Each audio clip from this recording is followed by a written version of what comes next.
All right, we are recording. So basically, how many of you all looked into React already? Kind of have a general idea what it is.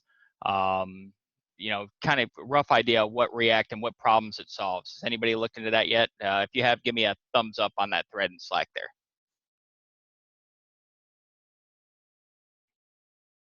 I got one. All right. Okay, well that's good.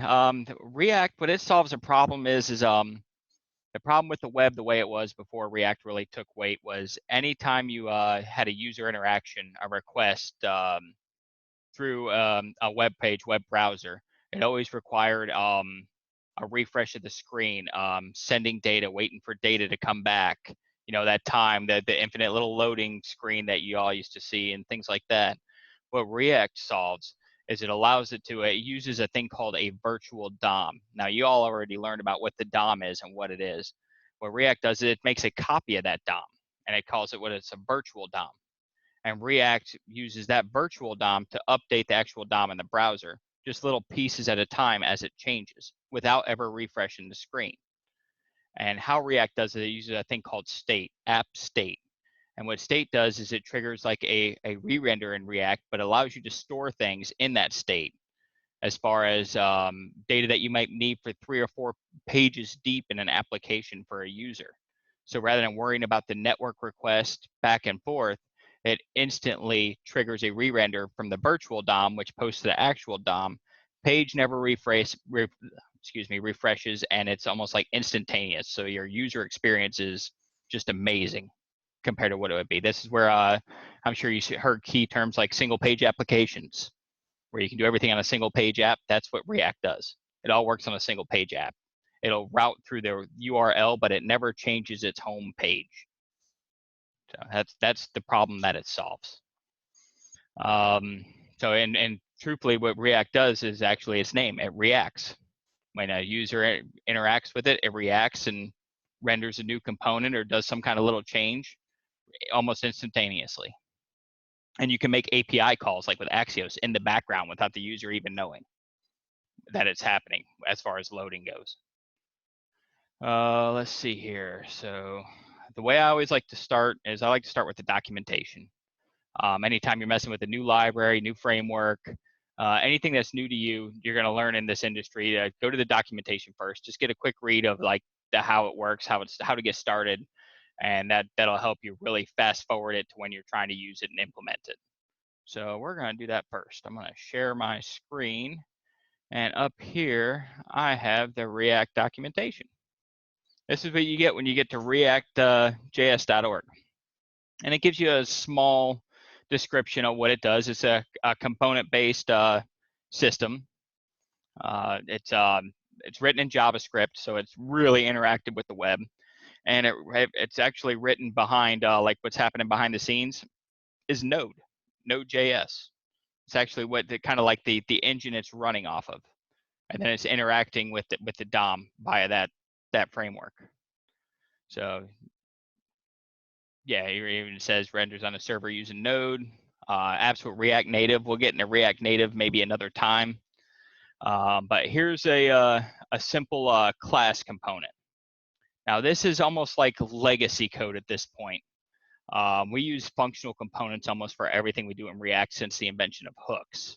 But you guys will touch on this for legacy code as far as this keyword. Some of this should look really familiar to you guys as far as that last week in JavaScript right before build week. This is why they teach us that. Now, what I wanted to show you that's kind of strange is look down here. You see this right here? That looks a lot like HTML, doesn't it? That's actually called JSX. It's a JavaScript interpolation of HTML. So it allows you to write HTML type elements, but when it actually it uses JavaScript to do it, allows you to pass properties to it. You can pass style properties to it. You can manipulate these elements a lot more than you could with just regular HTML. And then in return renders just regular HTML to the actual DOM that people see. Let's see here. What else? Yeah, using external components with props. This is how you pass data from one component to another. That's basically what props is. It works off a parent-child relationship. So if you have a parent component, like let's take the cards for example today.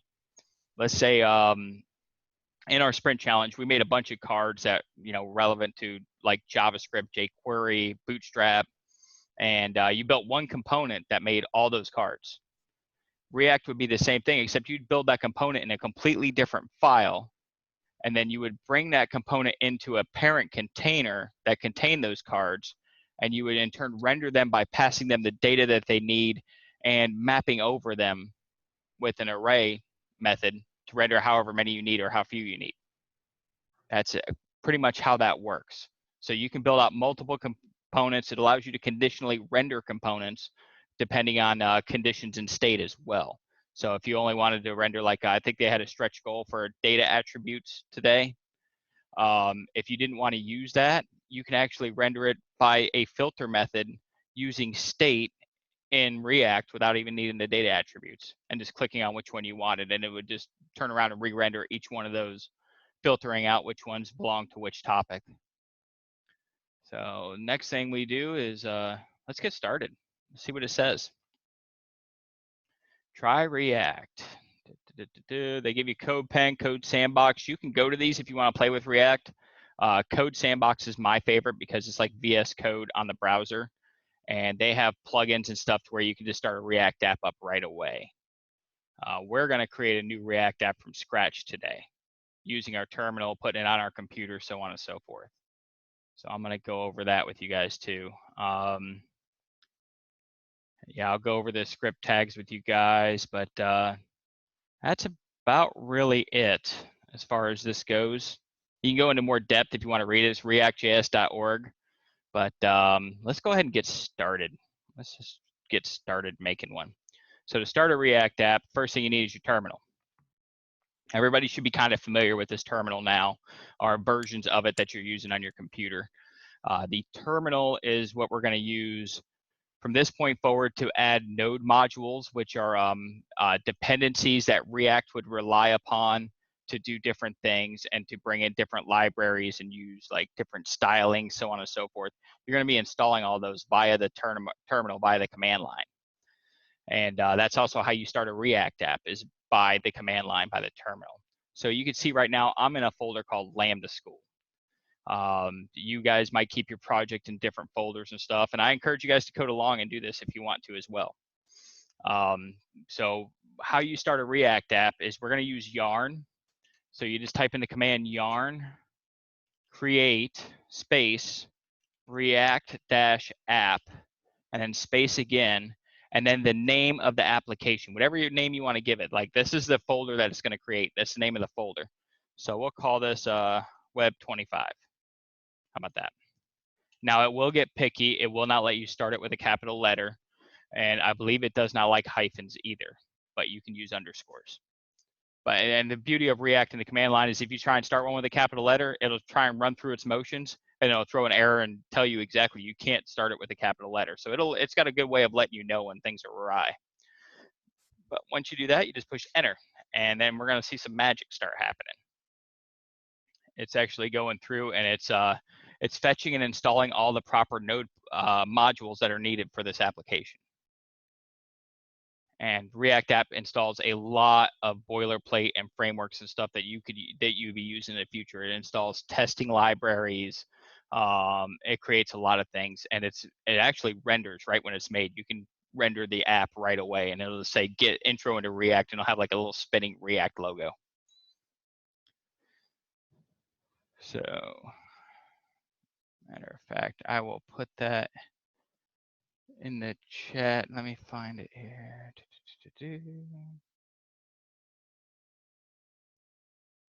And in here, I'm gonna put the command just so you all know what it is. It's yarn create.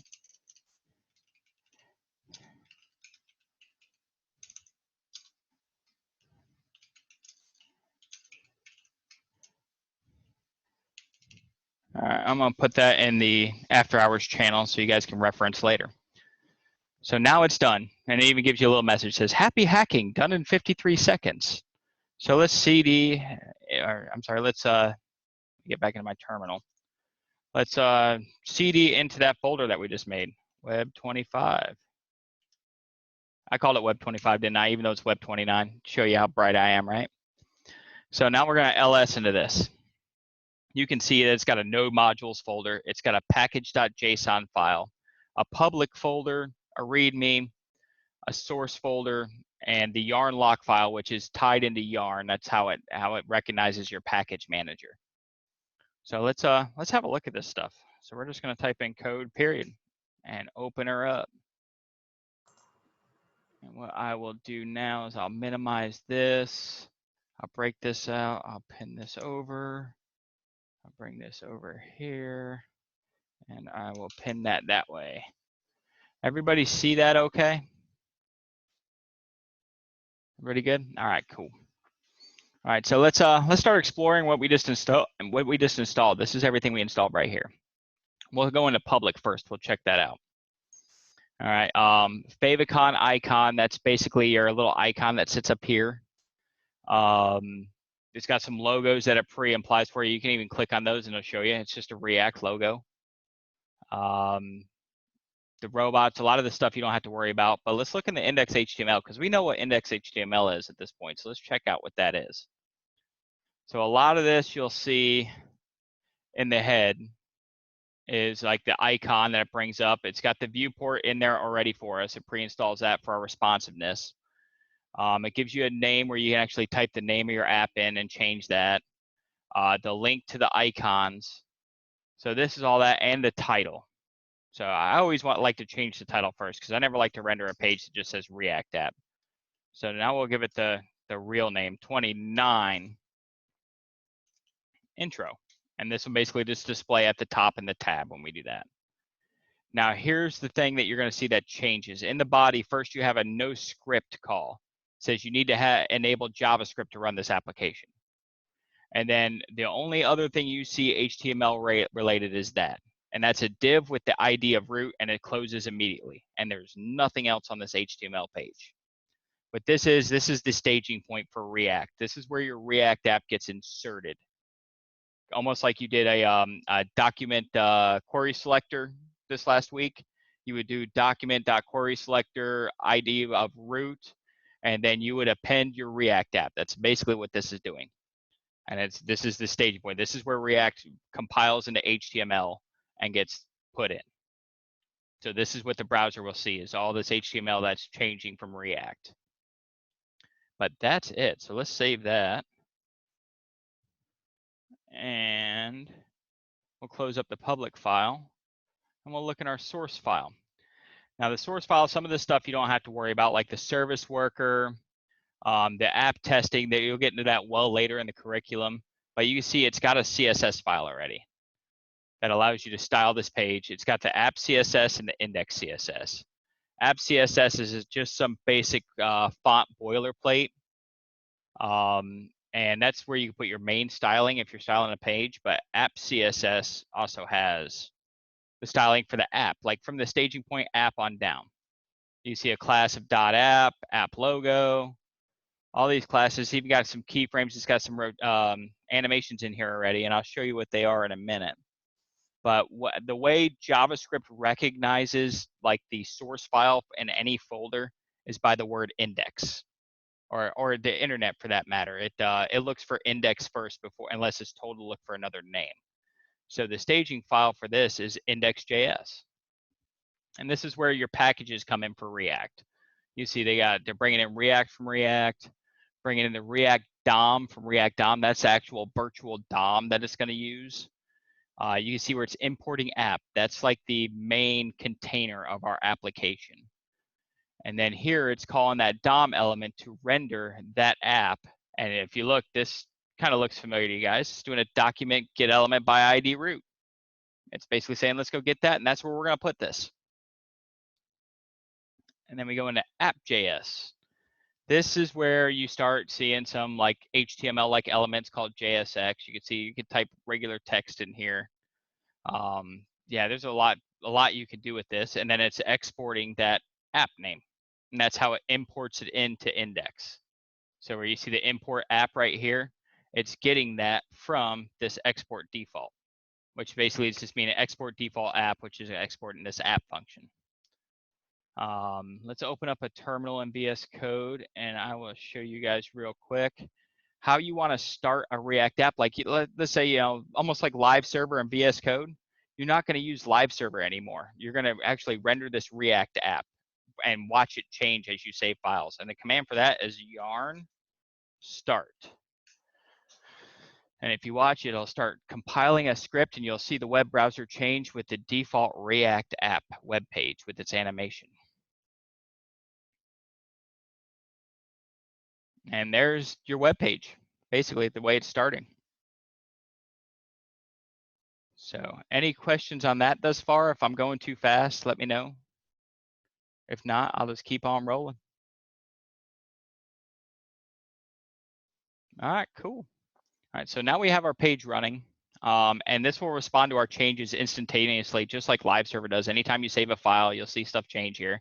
You'll see big old red errors pop up when you do something wrong, which there's nothing wrong with errors. They're a learning tool. But the other thing I want to address before we really start coding is this file here called package.json. Package.json basically is where you identify all of your scripts, all of your dependencies that this app has. This is where like if you were to pull this down from GitHub, like let's say it was a school project and it was partially built out and you have to finish up. When you pull this down from GitHub, none of those dependencies are going to be installed on your local machine that are needed to run that. And how the package manager knows where to go to get those dependencies and what to run is from this package.json file. So like you'd pull one down like a school project from GitHub after you fork it and clone it into your machine like we have been. When you open it up, the first thing you would do is run yarn install. And yarn install will go into this, and it looks for all of these dependencies that it could possibly have. And if you're wondering where like yarn start came from, that's this right here. It's a start script that runs this command for React. There's some other things in here that we don't have or use yet. The testing library, see all these dependencies, this is what it installs for you.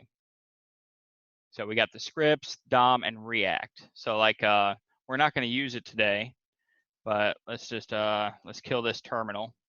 We'll close this out for a minute. Let's say I wanted to put Axios in there. We've been using Axios for the past 2 days. Let's add Axios in case we need it. So the command for that would be yarn add Axios. And if you watch, you'll see those dependencies automatically populate with Axios when it's done in the package.json. And you guys see that pop up right there? Even though I misspelled it completely.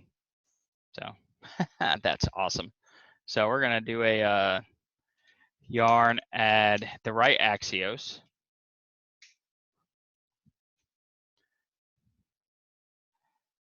And then we're going to see if I remember how to do my remove commands. Yeah, if you misspell one of these packages, odds are somebody has a package deployed for the misspelled version. Just be careful. Make sure you don't do what I just did. Let's see. I think it's remove with yarn. Yeah, there we go. And now I'm making it go away. So we're back to where we're supposed to be. As soon as it finishes up. All right. So now that we have that, what we're going to do, my plan is for the day, now that we've gone over that, is I'm going to build out this little light bulb thing they have in the training kit. If you guys have looked in the training kit, they have a light bulb that's basically 2 different images, one with the light off, one with the light on. And they use state in the app and to set which one's on or which one's off. And that's what we're going to do today. So let's get started. First, we're going to go into our app.js, and we're going to get rid of all of this boilerplate stuff here. We're going to make that go away. It's gone. We don't need this logo anymore. We're going to clear all that out. And truthfully, you don't even need this div app. React and JSX, they only allow one child in this return. So you can't do things like have this div. Let's say you had a div here. You cannot put another div below this. it will not like it. You can see I've got a red error already, and it says JSX expressions must only have one parent. So it tells you every time you type in one of these components, it's got to have a parent div that contains it. And what React allows us to do is they have a way to define a div that's just like this, with no name. And that allows you just to basically allows you to trick React to allow you to type multiple things in this without having to worry about getting that error. So just keep that in the back of your mind. We won't use that today because the app stylings do work pretty good for something to do rather quickly. So we'll keep that going, clean this up a little bit. All right, let's start making this. Let's go through it. Let's see where they got us to start. Let's see. We don't need the array, the number. Is that the pin image I want? Okay, that's the light bulb. Okay, so you can see where we got. They just created an image tag with this source and this alt. Let's do that. Let's put an image tag in there, just like it's HTML image. We could close that. It can be closed like a component, which is just a // just like so. So you don't need a closing tag, and then you can open this up to keep it clean to add your properties, basically, or props they call them. So the first one is going to be source. And we're going to set that equal to that string that's right here. Let's grab this guy. Copy that. And drop it right in here as a source for our image. And then we will go ahead and give it the alt text like it wants.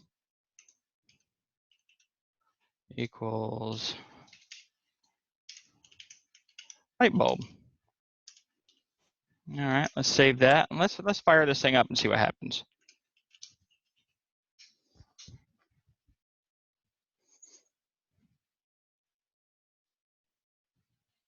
We should get just a light bulb, I believe. Hey, look at that. We got a light bulb. How cool is that, right? So let's roll through this a little further. We've got this done. We created an image with a light bulb. Now, if you want to add classes to this, this is a little kicker where you, before in HTML, you gave it a class equals, you have to use camel casing and class name in React because it's JavaScript. See how the class name app is here? That's basically putting a class on an HTML tag, but that's the way you have to call it. So here you can see where they set up variables, just like you've been doing const image and const object title. Let's go ahead and do that. Now you want to keep those, I like to keep everything contained in the component. I think it's better that way. Rather, you see how they have them outside? I'd rather have them inside. So I'm gonna veer off of their track a little bit and put them inside. So let's just set up a const. We'll call this the image, just like they did. We're gonna set that equal to this string right here. So we'll copy this, or cut it, I should say, and we're gonna drop it right here. And we can now make the source. Now that we have that image, the way you call variables inside of JSX is with open and close curly braces. So I can literally call that image variable right there, and it'll set that source attribute to that image variable, which is that string. So if I do that, and I see I got a typo on light bulb, if I save that and we go back over here, we should still have our light bulb, and we do. Let me fix this. All right. So we got that part, and they got an object title of light bulb. Let's put that in there too. This is an object. So what do they name that? Title object. Title object, we'll set that equal to an object, and with a title key, and the value is going to be light bulb.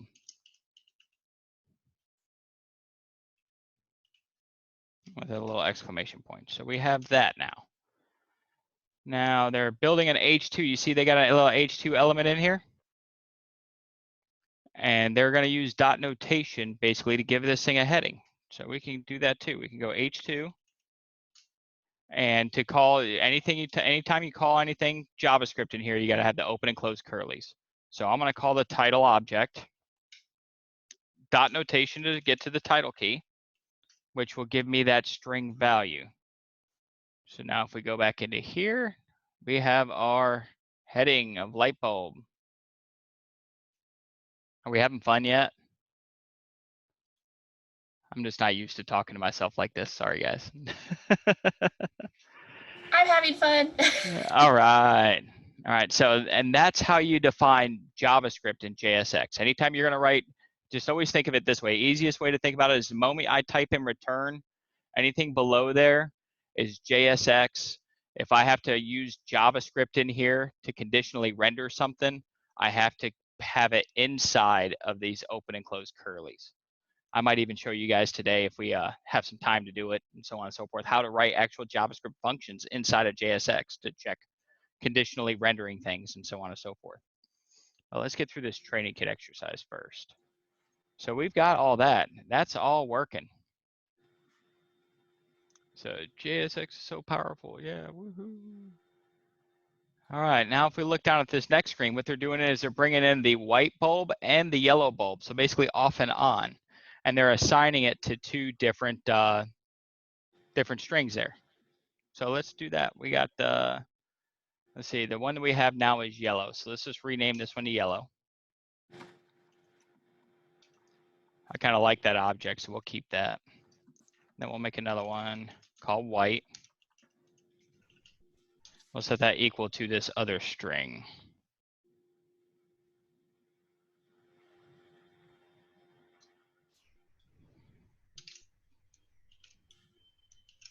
All right, so we have yellow and white. You notice I just got an error down there? That's the console, basically. Let me show you guys what an error looks like. This is what an error looks like in React, and it's telling you exactly what's wrong. It'll say, image is not defined, and it tells you where the file location is. It's in source app.js on line 16, character 14. So it literally tells me right where my problem is. This is huge for when you're making like a larger application or building things out with React.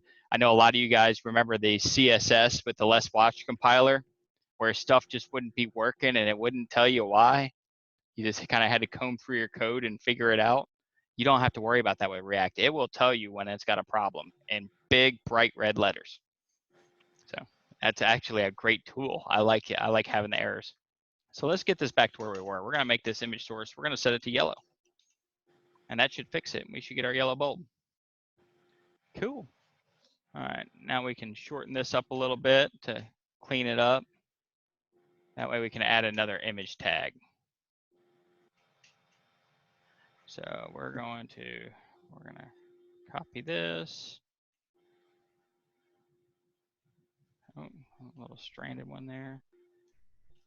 And we made another one. Beautiful. Let's back that up a little bit. All right, and then we'll make this one white.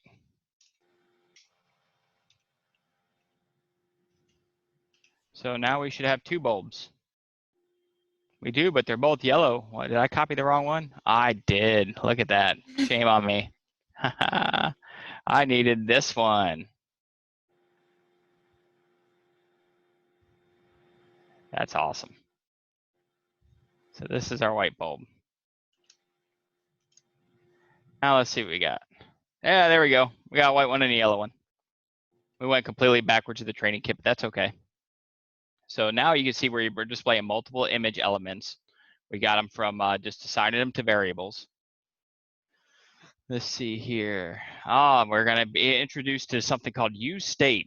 Okay, what state is it's a, think of it like a placeholder variable, like a const that is paired with a setter is what I like to call it. It's basically a function that allows you to constantly change that variable depending on conditions or buttons that you push. And then you can reference other elements or other functions to that change to render things.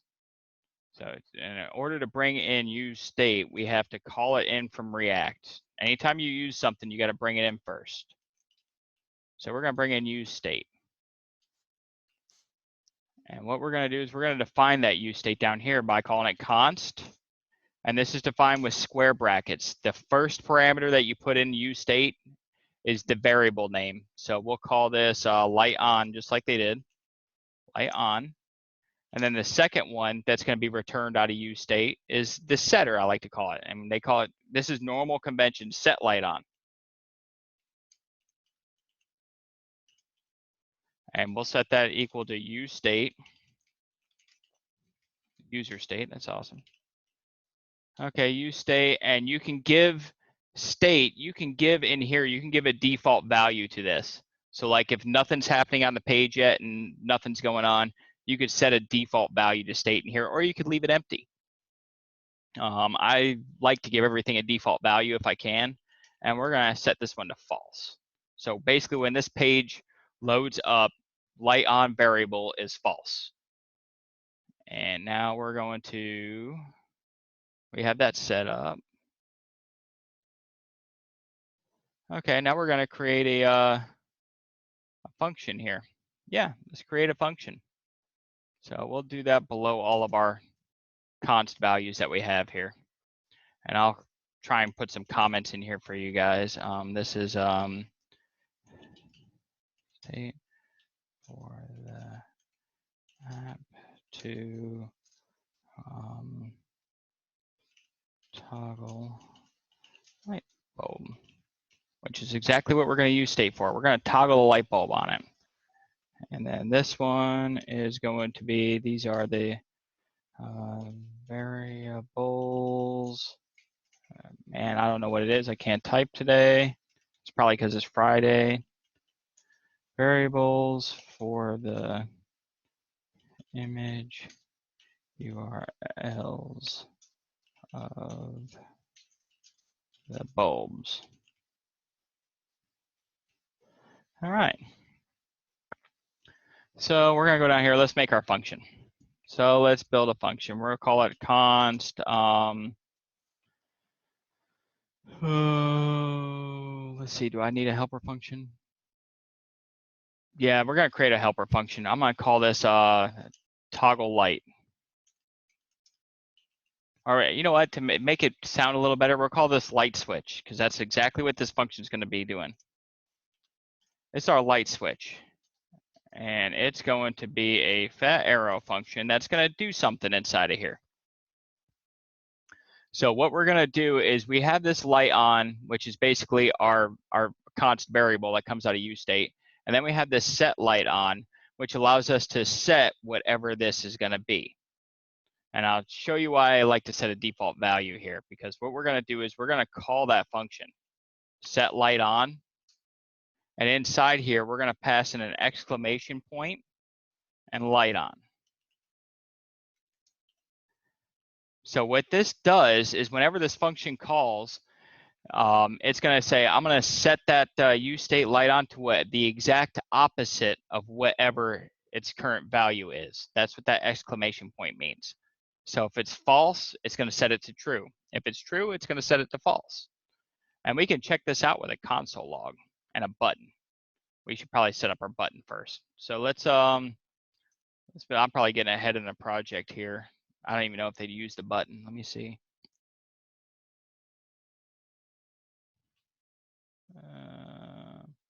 No, they don't, but we're gonna do that. We're gonna go off the beaten path. We're gonna create a button in here.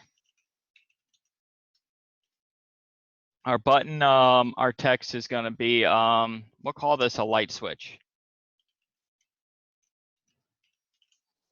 All right, and our button, in order for it to function, like if we look at this page now, oh, use state is not defined. What do you mean? Oh, forgot to capitalize this. It's always a typo, isn't it? We have a light switch over here. This is our button. Right now, it does nothing. It's just kind of like there. It's like, hey, I'm a button. I don't do anything. We're going to make it do something. And how you do that is, you guys remember your event listeners that you had like click or mouse over or so on and so forth? You can use versions of those in JSX. They're just worded a little differently. So for the button, we're going to do an on click. And that's exactly how it's worded. On, not unclick, on click. On click. And we're going to set that equal to some JavaScript.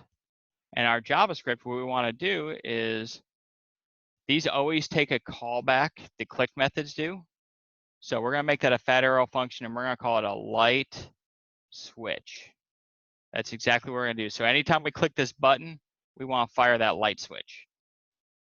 And to check our results, we're going to use good old console.log just to verify this is running. And we're going to console log the light on variable. So this in our console should tell us right now that it's false. And you can see right there we have it. It's false. All right. So let's make sure our button works. When we click this, it should say true. Maybe not. Oh, let me try invoking it.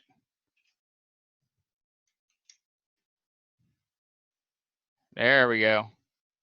See how it's toggling it back and forth with every click? We are officially using stateful logic in React. We're using that useState hook to do this. Now we're going to use this to make it show either the yellow bulb or the white bulb and back and forth. And we can do that by conditionally rendering in JSX and referencing that variable that we just set that button to. So the first thing we're going to do is we're going to get rid of one of these image tags to where we're down to one. We just got that one. It looks terrible, doesn't it? We can do some styling later if you guys want to. But so we have our H2 tag, we have our image, but we want this image to change whether it's on or off.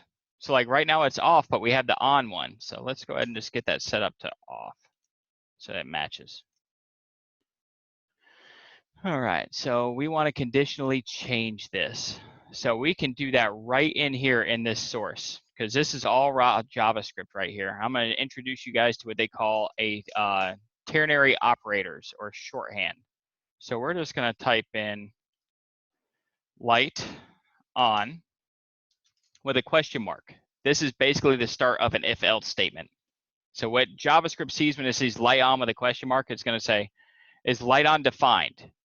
Which the way JavaScript interpolates true and false is true is defined, false is undefined. So if it's defined, it will do something, which in our case, we want to call, see if the light's on, we want it to be yellow. And then the other half of that is a colon. This is the else statement. So otherwise, we want it to be white. And that should work, shouldn't break. So that little statement right there with this function just allowed us to make a toggling light bulb. And hopefully it works. Hopefully it doesn't make a liar of me. Oh, wow, look at that. And if you notice, there's no refreshing, there's no loading phase, no nothing. This is the beauty of React. It is like instantaneous, reacts to that state change right away and changes the image.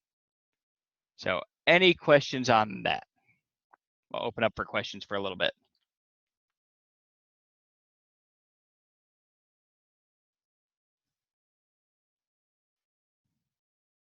The if else again? I sure can. Okay, let's go. I'm going to copy this and we're going to break our app for a little bit so I can explain it visually. We're going to go down here below and I'm going to paste that in. Okay, so basically without the curly braces, this is raw JavaScript. Basically, we have a light on variable right here that's referencing state. We could reference yellow or whatever, but we're referencing this. The question mark is basically the if statement. It's saying if light on is defined, I want it to be yellow.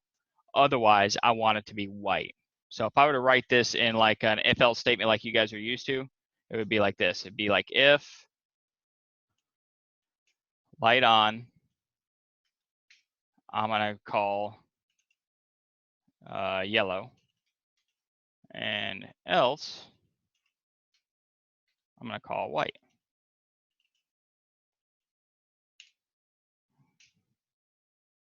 That's the same thing. That help you all, Devin?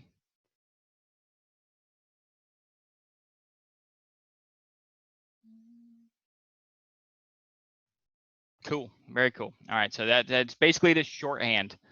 And you'll learn more about shorthand the more you do this with shorthand JavaScript, like the double ampersands or the double pipes to check like and or. Those come in handy quite a bit too, and you'll be using those a lot as we move forward, probably within the next couple of weeks. Do we have to define use state somewhere else because it says it's undefined?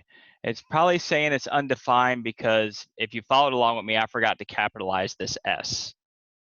So you got to bring it in here with a comma up in React and make sure that name is proper. Did you get that, Ju?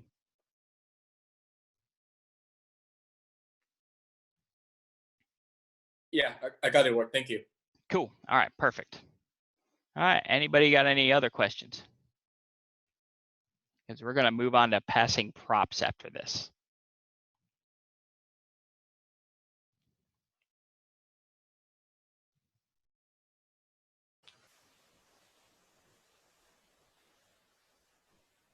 All right. Let's do some prop passing. So props, what props does is it allows us to bring in components from different files and pass them data back and forth. So you can imagine just looking at this right now with this little component that we made, how long this file could get if you were in a larger app, how many lines of code would be there. So React's fix to that is they allow you to bring in components as a component structure back and forth and pass them data from from the parent to the child via a thing called props. So we're going to do that. We're going to actually go in here into our source file, and we're going to create a new folder, and we're going to call it components. And in this components, we're going to build our first component. Let's see here. Our first component, we'll make it a header component. And all of your components start with a capital letter. That is convention. That's how React knows that it's a React component. So anytime you build a component, like we just built header.js, that's going to be with a capital letter. So let's start by let's build a header real quick, and then we're going to bring that into our main app and display it on our screen. So any React component, you have to use React with. So to do that, you're going to import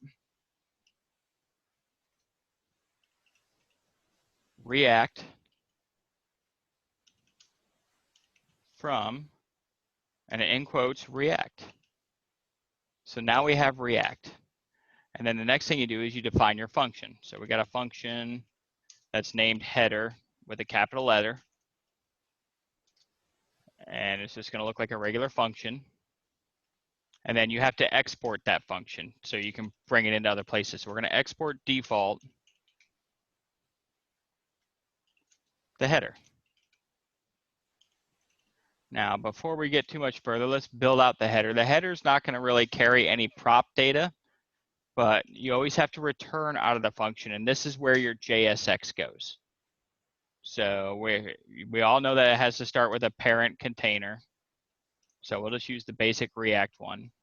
And then in here, we'll put an H1. And we'll call it the Web29 light bulb. All right, so now we have a component. Default ready to go. It's just got an H1 tag in it. It's very basic, but it's still a component. So now let's go into app. We are going to replace this H2 right here with that component. So what we got to do is the next thing we have to do is we got to import that component from wherever it resides in our file structure. So we do that by typing import. And then we want to import the header. You got to import it by name. And then you type in from. And then this is where VS Code becomes very helpful. You start with // and it'll start showing you your file structure. We know we need to go to components, and then we need our header. Everybody follow that? I might go, yeah, okay. And by the way, feel free to unmute yourselves and speak up. If you've got any questions or want me to stop and repeat something, please do. So now we're getting our header. Now we got to put our header into the application so it shows up on the screen. So let's go ahead and comment this guy out. And we're going to make it go away. Oh, we just got a bunch of weird errors. Am I coming out the wrong thing?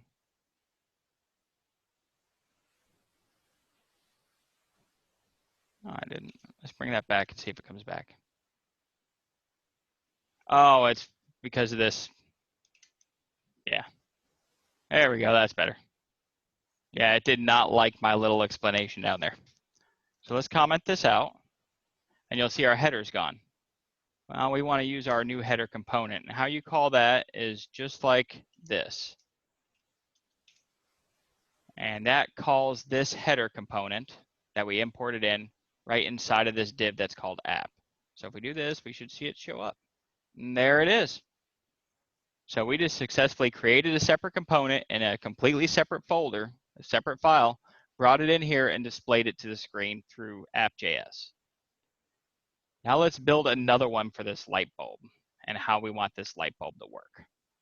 So we're going to go to our components folder and we're going to create a new file and we'll call it lightbulb.js.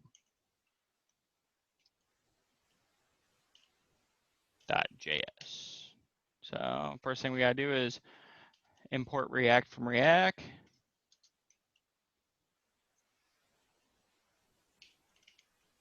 All right, we got that. And then we're going to have a function called lightbulb. And that's going to return some JSX.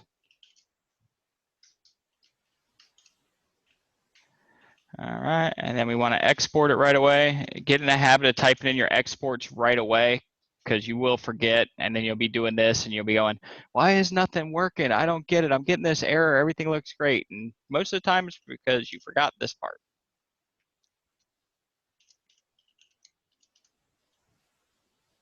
All right, so now we have our light bulb. Now we know our light bulb is an image tag.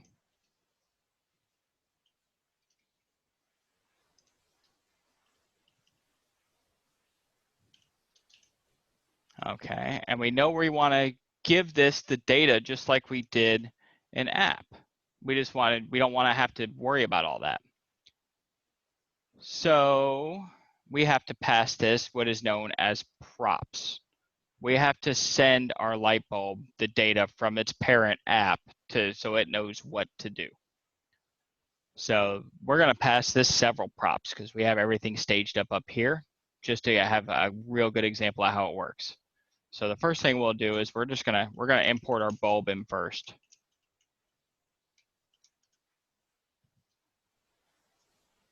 And VS Code is going to tell us where to go. The light bulb. All right, let's go ahead and comment this light bulb out. And we are going to call our new light bulb. Okay, so of course it's gone. Elvis has left the building, as they say. We don't have it because this light bulb component has nothing in it but an empty image tag, so it doesn't know what's going on. So in order to get this data and this function, well, we don't need the function down there, but to get this data down into lightbulb, we got to pass it by a technique called props. And how you do that is you literally just type them in here. You give it a name, and then you give it the value that you're sending to it. So we're going to send, let's send our two strings that we need, the yellow and the white.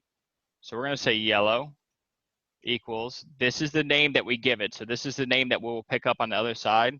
And then inside of that is the JavaScript variable. So we're going to send it yellow and we're going to send it white.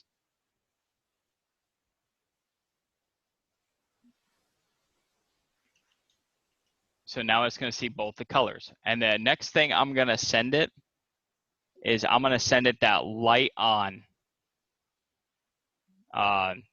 center there.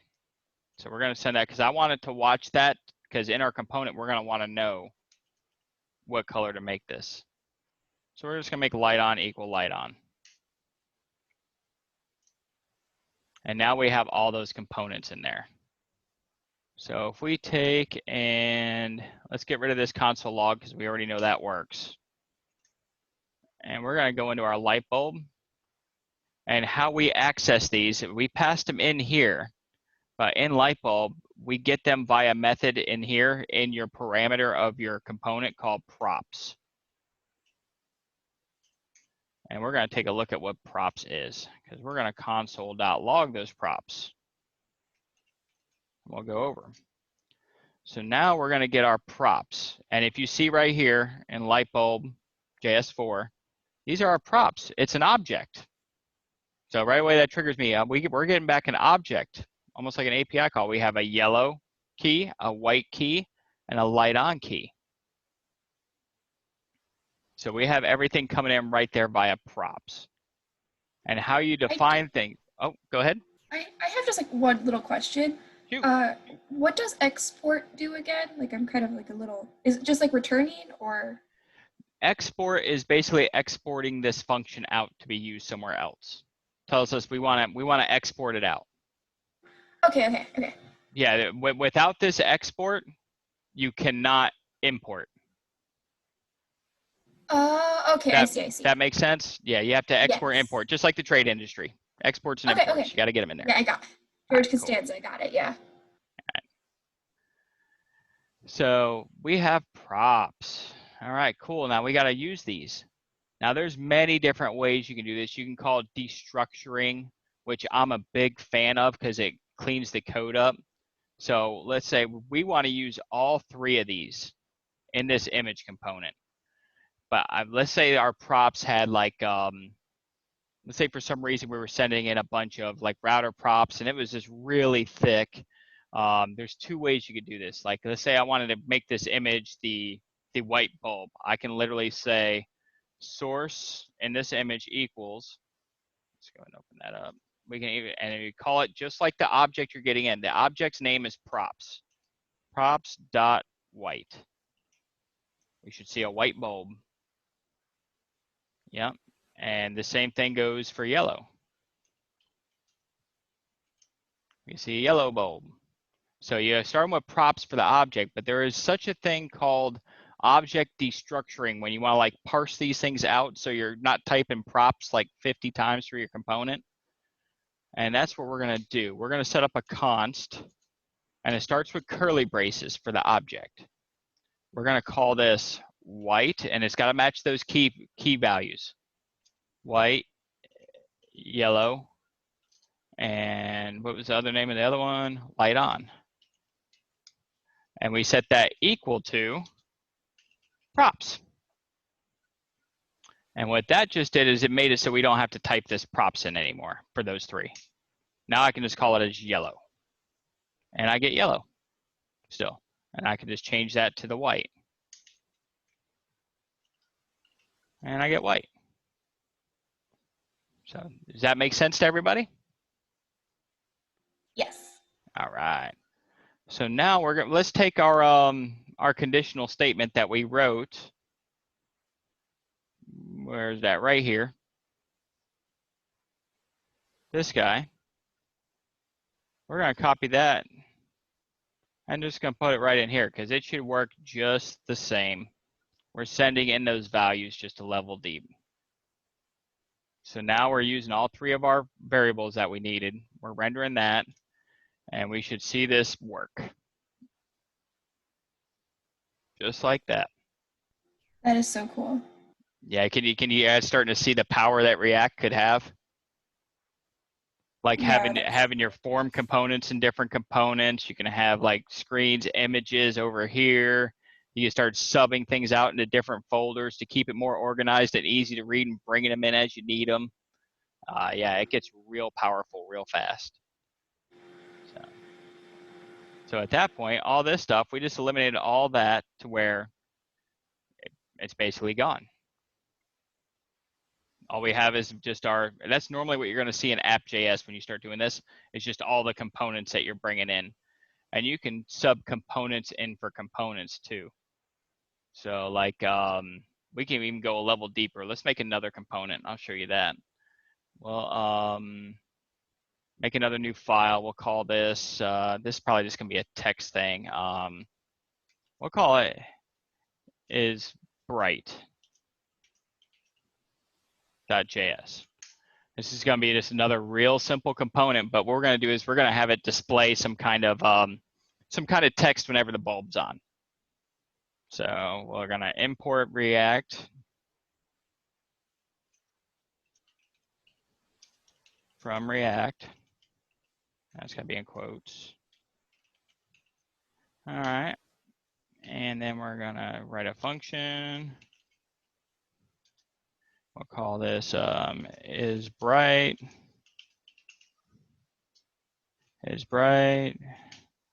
And we're going to return something out of this.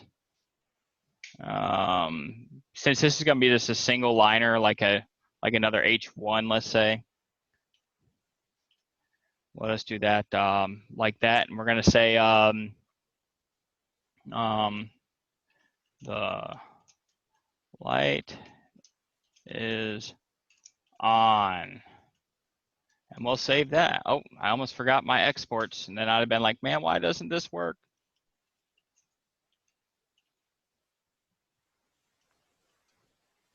Is bright. All right. So let's go ahead. We're not going to bring this into app. We're going to bring this just into our light bulb component where our image is. So we're going to go up here and we're going to import that is bright from, and it's right in our same file. So now we have that. And all I'm going to do is I'm going to come down here and I'm going to write some more JavaScript. It's going to be the same thing that I just wrote. Real similar, right below it. We're going to check to see if the light is on. All right, is the light on? If the light is on, we are going to render that component. Just like this. Otherwise, we're going to say no. And let's see if that does something. So now when I hit this switch, we should see the light is on. And it does. And when we hit it again, it's off.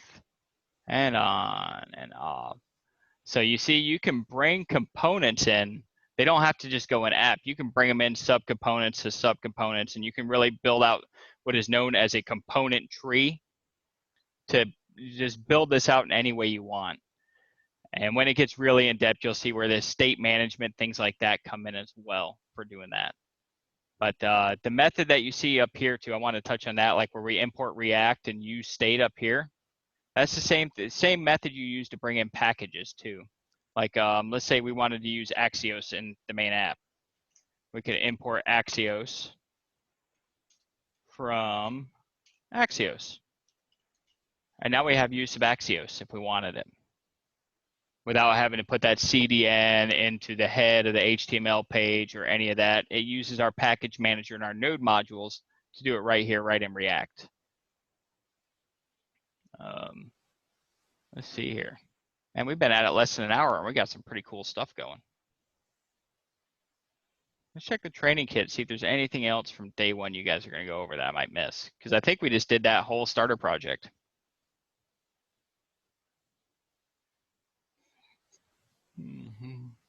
Yeah, conditional rendering. You can see where they do it here.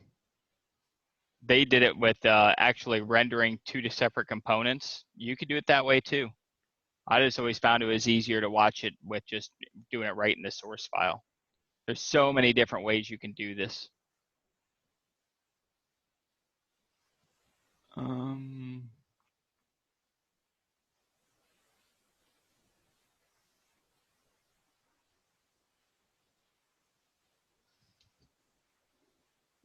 Yeah, they put an on click on the div. Yeah, we pretty much did this. The whole thing. We just went through the whole training kit just like that. Any questions? Anybody else heard things about React that they want to go over? Maybe we could throw in here and mess around for a little bit.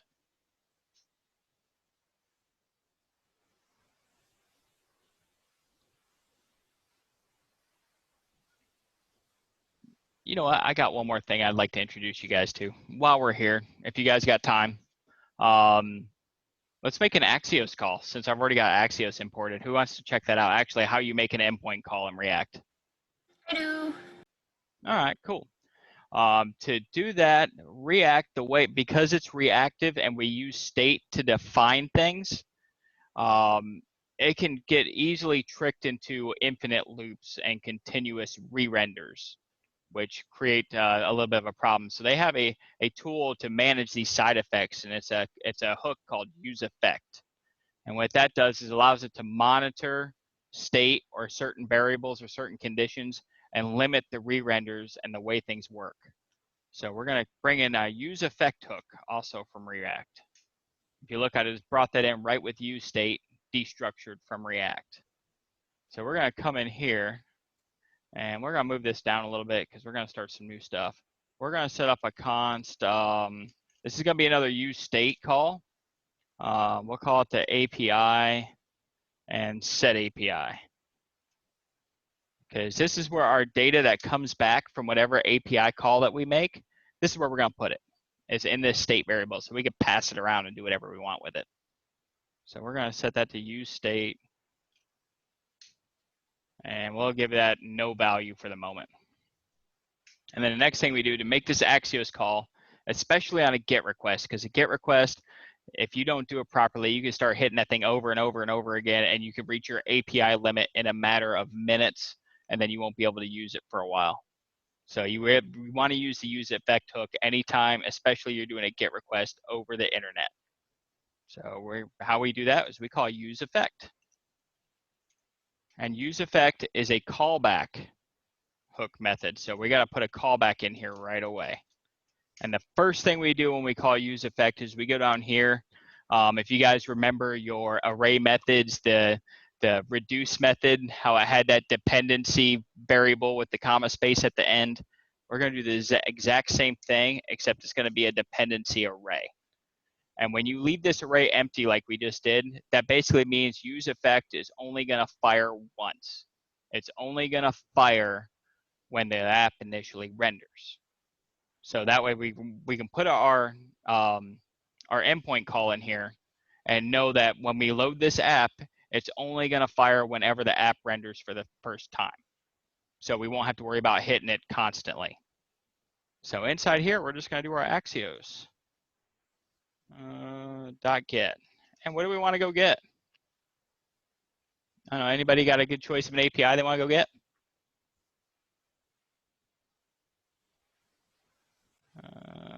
Let's see here. Like any API or? Yeah, you can pay as long as it's a free one without a without any keys. Like we can use, Okay. we can go here. This is a GitHub repo. Matter of fact, let me copy this and I'll put it in the after hours channel. This is a bunch of free public APIs. So if you guys like want to mess around and goof off and start getting random things, it's a good resource to get a lot of that. Where's that? Web29. Did I lose the after hours channel order? Okay. And paste that. There we go. I'll put that in the after hours channel as well. So this is just a list that's on GitHub of public APIs, and they got a bunch of subcategories: animals, anti-malware, art and design. There's map stuff in here, jobs. There's lots of stuff that you can hit. What you want to look for when you're looking for these is you want auth no and cores no. That way you can check it really easily without having to worry about signing up for things, having to write extra header information, stuff that you haven't learned yet. You just want to kind of stick with just the basic stuff at this point. They have one called Cat Facts. I don't know, look at these, any of these ringing a bell for anybody they want to check out?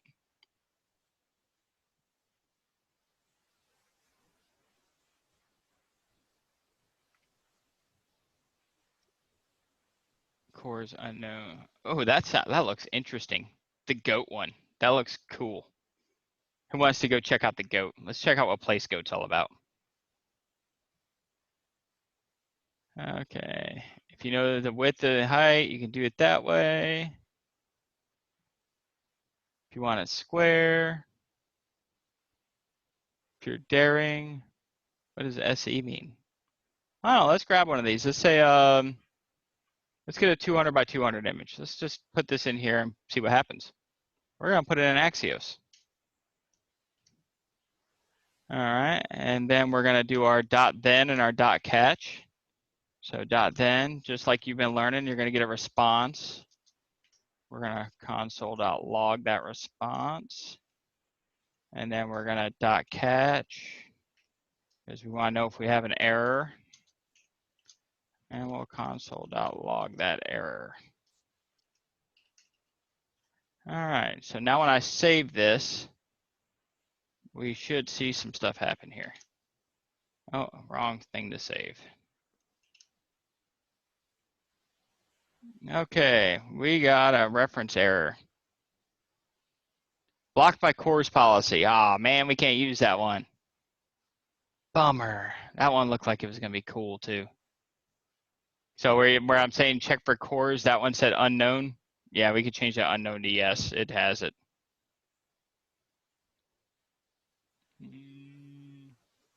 What other one can we do? Those are all, what's this CatFax one? That looks pretty basic.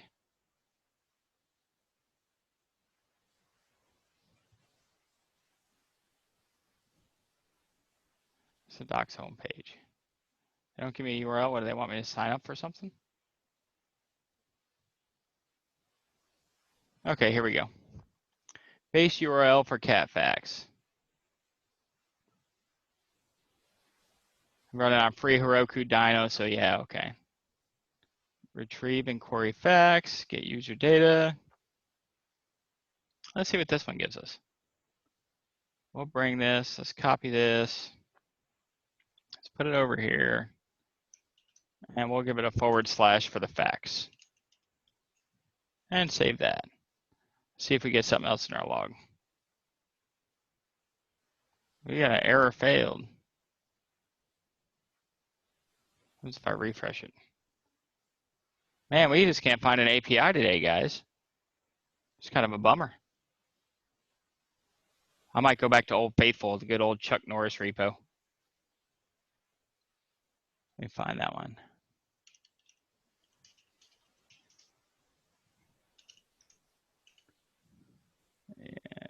Yeah, we actually messed with the Chuck Norris repo this morning in before hours.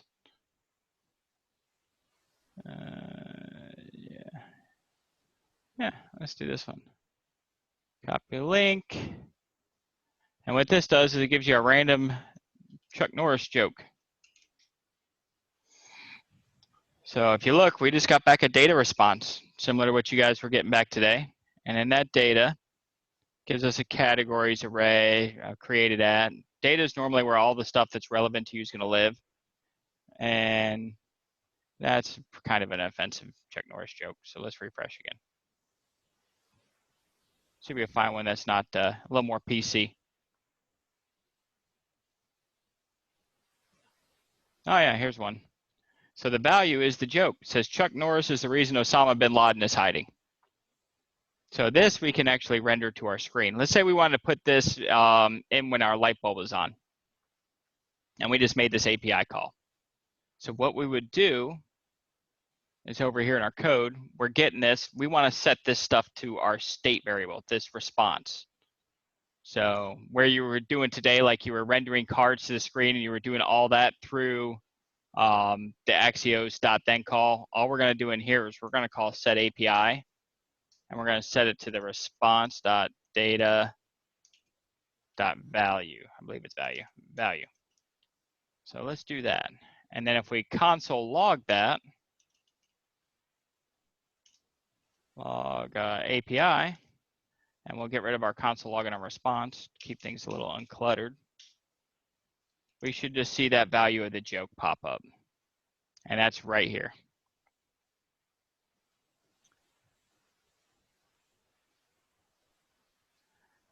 So, okay, now we have that. We're storing that to state. Let's pass that in. And now we're going to learn a term called prop drilling. So we have this API set. Let's pass that in to our isLight on. We're going to, or the isBright. We're going to get that all the way into our isBright component. So we're going to have to go through some levels to get it there. This is a term known as prop drilling. So we know we got an app, so we have to start there. A direct child of that and the parent of isBright is this light bulb. So we're going to send that prop in here. So we're going to say API equals API.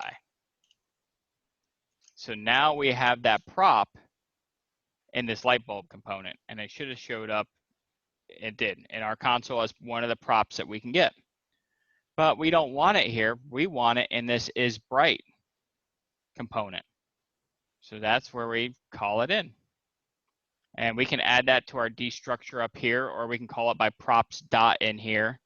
We'll probably do props dot so you guys can see both ways. So we're going to say API equals props.api. And now let's ditch this console log and keep everything clean. And we'll go into isBright, and the first thing we got to do is bring in props because that's what we're using. And then we're going to console log the props in here.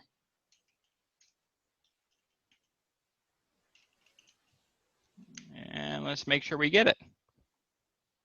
And oh, because you notice why can anybody guess why we're not seeing the console log?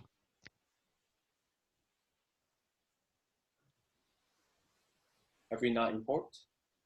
Oh no, everything code-wise is right. But it's the nature of React is why we're not seeing this. This bulb is not on. So isBright only comes on when the bulb is on. So it's not going to pass props. It's not going to try and render it. It's not going to do anything until that component is used a term they call mounted. So when that component mounts, then it will do all that. So if we hit this light switch, we should see that console log. And there it is. It just popped up right away. And then if we shut it off, we just get our one from app. But we turn it on, and we get the one back from both. So I tell you what, let's just make that heading our Chuck Norris joke.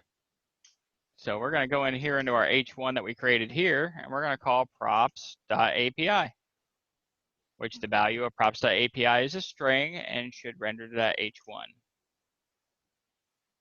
So every time the app refreshes, I got to default it to off. So now our bulb's off. Now if we turn that light switch on, and we have our Chuck Norris joke.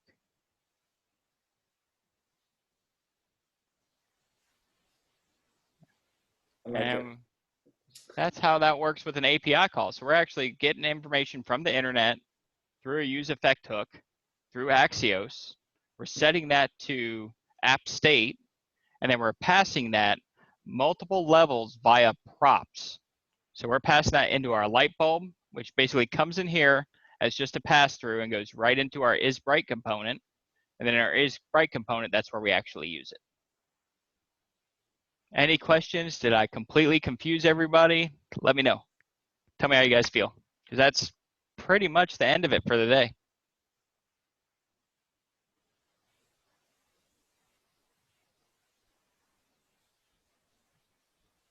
Everybody's so quiet. That was good. Like, I'm excited to start using it myself. Thank you. Cool. All right. And Appreciate it. I did record this, so I'll post it in the Notepad channel when we get done. But that's pretty much it. We built a light bulb with Chuck Norris jokes. How many people could say they done that, right? How cool is that? All right. That's all I got for you guys. Hope you all had fun. Hope it was informative. Feel free over the weekend if you got spare time. Code Sandbox, even doing it on your local machine, create React app. Play with this stuff, get used to it, break it, fix it. That's where we learn. Have fun with it. So that's my recommendation to you guys. Just mess around with it. You ain't doing it right if you don't break it every once in a while. So on that note, see y'all later. Thank you so much. No problem. Thanks.